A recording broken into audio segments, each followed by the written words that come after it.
There's only 24 hours in a day. I got a pair of earbuds and I wish there was a way that I could know just what I want to listen to. There's 150,000 shows that I'm not sitting through. When the world is dark and boring, let us do your exploring. Pod on pod. Pod on pod. Welcome to Pod on Pod, a guide to the world of podcasting because it's not your daddy's radio. And we're your hosts, Joel and Josh. What we do every week is bring you a different podcast, and we'll talk about a couple of the episodes. We'll break it down based on different criteria. We're going to get to those in just a minute. And then at the end, we're going to sum it all up for you with a vote out of 2 possible earbuds. Make sense? Crystal clear. There you go. All right. This week's show, Doug Loves Movies. Hosted by Doug Benson, started in 2006. You can't get the earliest episodes for free anymore. You got to buy them like as a season. He does have it very reasonably, though, and if you fall in love with the show, you can go back and check out the older archives. I love getting into a show that's been around a long time because if you fall in love with the show, you got a ton of free stuff waiting on you to go back and catch up on. You and I differ on this. You tend to go back and binge on backlogs. I rarely go back and listen to previous episodes from wherever my jump-off point is. You're a man that never looks back. I just don't have the time.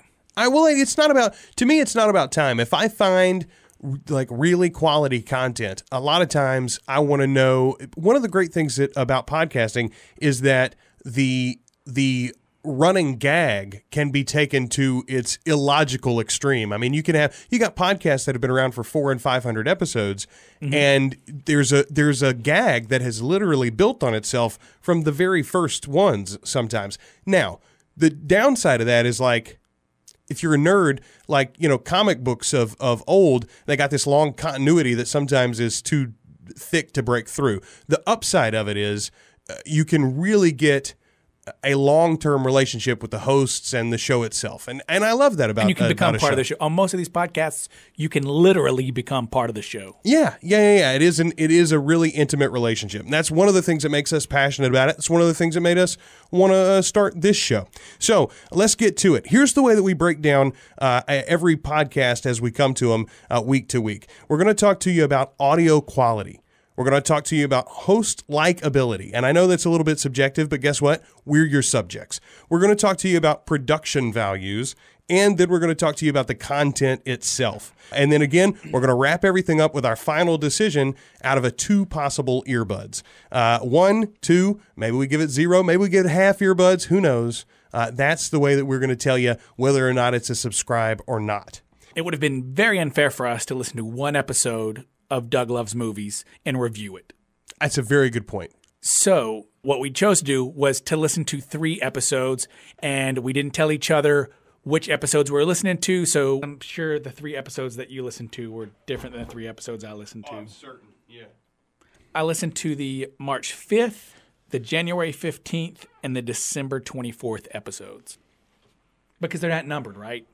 No, they're not. You just give the name of the hosts and the dates. I listened to December 24th, January 8th, and January 15th. So we listened to December 24th. We both listened to December 24th. Yes. I guess we both like those. I knew Nick Kroll and Sarah Silverman. Yeah. And I knew it was a different location, so I thought that would be an interesting one to listen to. I also listened to a little bit of the new one, which is Rory Scovel, Jeff Tate, and Kamal and Johnny? Yes, that name that I can't say. That's the March 12th episode. You're getting, actually on this episode, you're getting a sample size of 5 because we only listened to the same one once. Yes. So just like that show, don't judge this show off of one episode. Most podcasts take 2 or 3 episodes to get into. So let's get straight to it. Doug Loves Movies. Doug Benson, of course, came famous on America's Next Top Comic, right? He was on the reality show. He's a funny guy. He's known as the stoner comic. Yeah, anything I've ever seen him on, there's been comments toward that. Yeah, well, I mean, and it's not like he's the only one. There's a whole subgenre of comedy, I think, that of the alternative comedy scene that lives on that. So the first thing that you ought to know about this podcast is it is explicit. However, I'll say this, of the explicit comedy shows that I listen to on a regular basis It's or one of have the cleaner listened to. ones. Yeah, Yeah. they really use first of all, they all seem to conduct themselves as if this is the kind of thing that they expected to be on TV somewhere. It very easily could be transferred, I think, to Comedy Central, for instance. I think that's because it's one of the podcasts that is performed in front of a live audience. Yeah, absolutely. And that's the other thing you should know. It is done in front of a live audience. Because of that, the audio quality is not going to be so great. We'll get to that in just a second. But the general format of this is a game show. And if you're into quiz shows, if you love movies, if you like, silly humor and you don't mind the occasional F word, it's not probably going to be a bad show for you. Let's get right to the first category with audio quality. What'd you think, man? I listened to 3 shows. Mm-hmm. 2 of the shows, no issue with the audio quality. One show was at a different location. I want to say generally they record at UCB, right? The yes, theater UCB, Theater, right. which is the Cal Berkeley. Right. So I didn't have any problems with 2 of them. One of them done away. It was a little echoey. And then with this format, it can just get muddled with people talking over each other or loud audience members, and sometimes that's an issue. Yeah, absolutely. A lot of times when you're listening to podcasts, and if you've listened to very many, you may think most of the time when you're worried about audio quality, you're worried about Skype calls. But the fact of the matter is, for podcasts that are done by professionals, what you're really worried about is they'll put too many people on the dais or too many people with microphones, and you got 2 guys crowded They all around try to one. talk over each other. Yeah, exactly. And so you can't make out the conversation. You lose bits. You lose funny. And there's jokes in there. There's punchlines that are just lost. The other thing that I don't like about this, and this podcast in particular, my issue with the audio quality was I don't think their mix is that well done. I listen to several different live shows, live podcasts, or podcasts that go live occasionally. And generally, the crowd is very, very subdued. You want the flavor. You want to hear the laughter. You want to hear the reaction of the crowd because that is part of the show. But you want to make sure that it's not equal to or overriding ever your hosts. And I feel like especially and I think you and I both listened to the same show that was away December from the regular. 24th. Yeah, the December 24th episode, which was a good episode generally, I thought. But the sound quality suffered because the mix was so bad. So that's my big issue there. The audio quality was, I would say, middle of the road for live podcasts. I'll agree. The next issue that we're going to talk about is host likability. You really only can talk about Doug here. Of course, he's got a cast of characters that I'm he brings. talking about all of them. You're going to talk about all of them. All right. He does have a rotating cast of characters, almost all professional comics, some that you may have heard of, some that you haven't. Some TV stars show up. Yeah, occasionally he gets buddies from the acting industry that aren't necessarily known as comedians, but do his show for one reason or another. I like Doug. I like Doug just fine. I don't think he works very well as the showrunner for a cast of characters like this. I agree. I love Doug Benson. Anytime I get to see him on anything, I'll tune in. He is too high, man. He is. It's just fact. He is. He is too high to moderate a group of people. He can't control them. I think that's mostly true. And in most of the conversations, I think the average listener would agree with us. The conversations always get out of order. Now, some people, I know some listeners are going to tell us, they're going to be writing in and they're going to be angry. They're going to say, guys, the out of order is exactly what you're listening for. And if you like that kind of thing, if you like the freewheeling nature of it, if you like to hear these comics off the cuff and unreserved and enjoying themselves and having a good time, I think that's definitely on display here. But for me, I think occasionally the likability gets in the way almost because he's supposed to be the center of the thing. The center cannot hold. Yeah, and really, if you have one bad guest, it can ruin it. It can ruin the whole episode. Like the March 5th episode with T.J. Miller. Holy was that cat. I like T.J. Miller. I like him just fine. I love his stand-up. I think he's hilarious. On that show, he just takes over and sometimes it feels like he's working on his own bits and isn't part of the group. They even call him out on it halfway through the show, but by then the tangent has lost your interest. Yeah. If I find myself like picking up my smartphone and reading my news feeds or flipping through Facebook while I'm listening to a podcast, generally I feel like it's lost me. For whatever reason, this conversation isn't holding my interest anymore.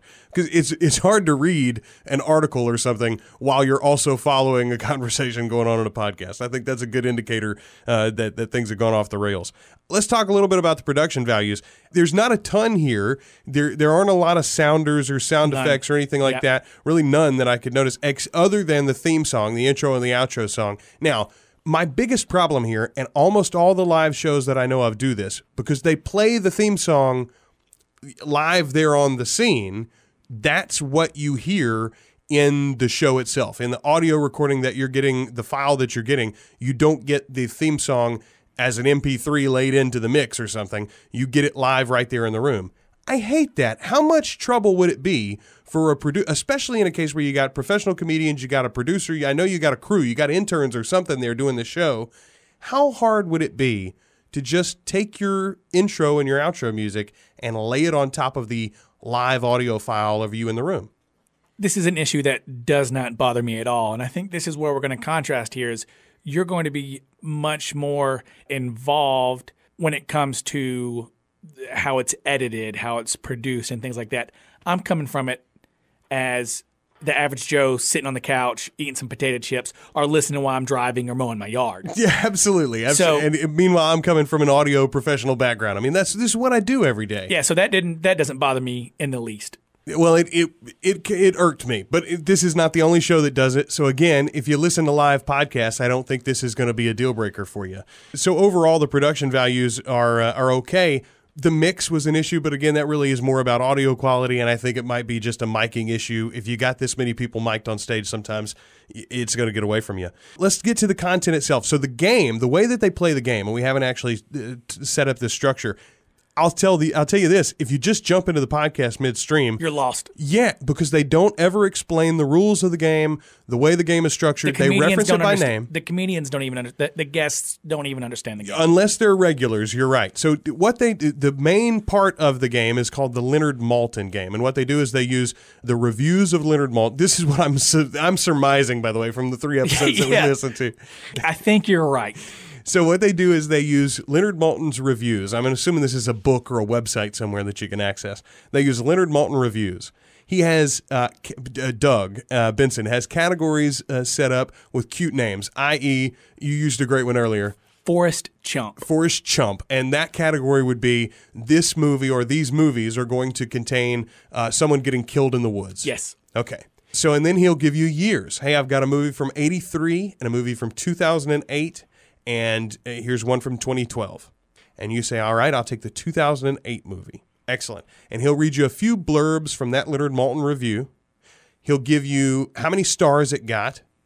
And then he'll tell you how many names Leonard Maltin mentions. And those names are actors featured in the film.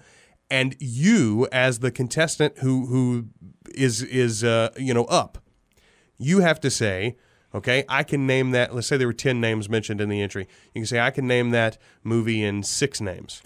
And the other contestants get the option at this point to say either name it and you have 6 to do it, or they can undercut you and say, I can name it in 4. It's an amalgamation of like Jeopardy with the naming of the categories. Think Name That Tune.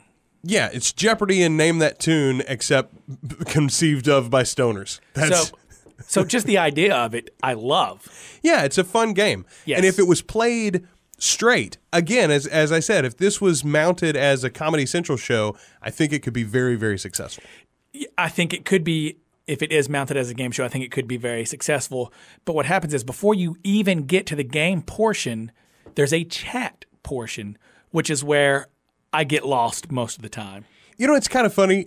If this was a show that I listened to every week, I think what would end up happening is I would perhaps skip past the chat show. And I hate to ever suggest that to a listener, but there's a few shows that I do that too. Well, because the chat show is basically the guests being able to promo whatever they have coming up and take digs at each other, because all these guys are friends. They all know each other. a lot of it is in jokes or Exactly. references to older shows or whatever they're doing in their live show. And as I'm living on the other side of the country, I'm never going to see a lot of these people in person, or not very often anyway. So yeah, you're right. A lot of that is not very worthwhile to me. So this would be, I think, I'd skip past that. The game show itself, I'm very excited about. So the content of the show, I really, really like. I agree. Now I have a question for you. All right. What do you think the deal is with the name tags? Okay. So at the beginning of I was like, what are you talking about the name tags? At the beginning of the show, when they're getting ready to play the game, each one of the comedians has to pick a person from the audience Who is wearing a name tag? Everyone wears name tags. So it's kind of like let's make a deal, but without costumes. It's crazy name tags. Well, I was thinking at midnight, the current late night game show on Comedy Central. Yes. They On all of the Thursdays. comedians, they play for someone on Twitter. Tag Team Thursday. Oh, that's only one day a week? Only on Thursdays, yeah. I feel like I've only seen episodes where they do Thursday. that. That's strange. Okay, so they pick a person from the audience, they take their name tag, and they play in honor of that person.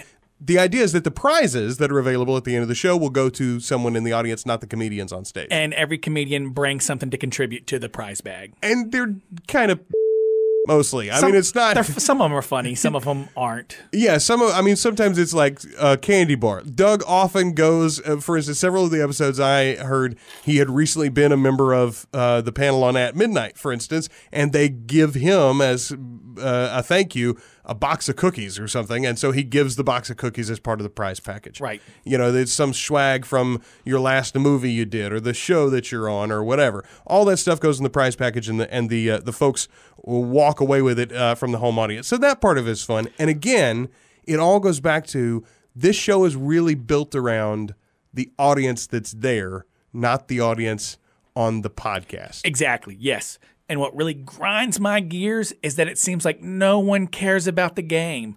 I get it. I understand that no one cares about the game. I'm a competitive person, and the competitor in me just goes bananas. That people aren't trying to win, or not that they're not trying to get, that they don't care. Point of order, sir. Point of order. Before we get to our final decision, because we have gone through our four qualities there: audio quality, host likability, production values, and the content, we're going to rate it out of 2 possible earbuds. But first, something that you and I like to do, Josh, we like to rename shows for the host. We not just rename it, because anybody can come up with a catchy title. Everybody's trying to get noticed in iTunes. But what's really important is that the title is descriptive for the audience. We need something that's a really accurate identifier of the show. For instance, this title is Doug Loves Movies, but perhaps a more accurate title might be Doug Hates Focus. Doug does hate focus. I would say Doug likes rambling comics. I would say Doug loves to placate his friends even though the game doesn't matter. Doug loves the studio audience more than the podcast audience. That's a good one. All right. So every week we're going to not only break down the show for you and give you an idea of what that show can be, which, by the way, you can find more from this week's show at douglovesmovies.com. Lots of info there. If you're in the California area or on the West Coast, you can find live dates for the show itself, and you can go and be part of the studio audience. You can subscribe to the show on all your favorite podcast apps, and you can listen to the actual episodes that we've discussed on the show today. That's all at douglovesmovies.com, and we'll have links for you, of course, on our website, podonpod.com. Right now, it's time to rate the show out of 2 possible earbuds. What are you going to give it, Josh? So I think the show has more ADD than a Silver Learning commercial, and like hockey, I'm sure it's much better to watch live. And for that reason, I'm giving it no earbuds.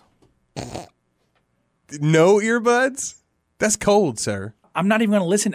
I will never listen to another episode. All right. Well, I guess if you're not going to listen to an episode, then 0 earbuds is fair game. Here's what I'm going to do. I don't think I'm likely to subscribe, so I can't rate it very highly. I'm going to give it a half earbud because there is the nugget of a wonderful show here. There really is. And I owe this show something because it led me to a better show. Doug Loves Movies is not a great podcast, but Doug Benson mentioned several times his other show, which you can find on YouTube. I haven't truthfully looked to see whether you can subscribe to an audio-only version of it, but it is a YouTube show. You can watch the video stream, you can watch it live, and you can catch old episodes as well. It's called Getting Doug with High. And let me tell you something. Which, let me tell you, that title, the way that that's titled, sums up his podcast, Doug Loves Movies. It's really does. All out of order. Getting Doug with High. If you know that that's his other show, it tells you a lot about this show. That's a very good point. Here's the deal. If you like a little stoner humor, if you ever have liked Doug Benson, I would suggest you check out that show. And we're probably going to review it when we get around to doing some video podcasts. That'll be way down the line, though. Do you do any video podcasts? I do not watch any video podcasts, but I do like that this is the first episode of Pod on Pod, and we're actually, in case you haven't noticed, we're recording in black and white. So next week, check back and we'll be recording in color. Oh, yeah, totally. We're going to turn up the V control. Out of a possible 4 earbuds this week, Doug Loves Movies gets a half an earbud from Pod on Pod. Any final thoughts, sir? You got anything else to say? That's the show. That is the show. Check out our website, podonpod.com, to find all our reviews there, find links to all of the shows. And if you've got a podcast that you'd like us to check out, send it to podonpod@icloud.com. So that's the show. Until next week, I'm Joel, and I love podcasts. I'm Josh, and I love Pod on Pod. Are you wanting something funny? Are you wanting something smart? A show on astral projection or the history of art? Do you want to learn a language or how to play guitar? Just leave it up to Joel and Josh. Pod on Pod. Pod on Pod.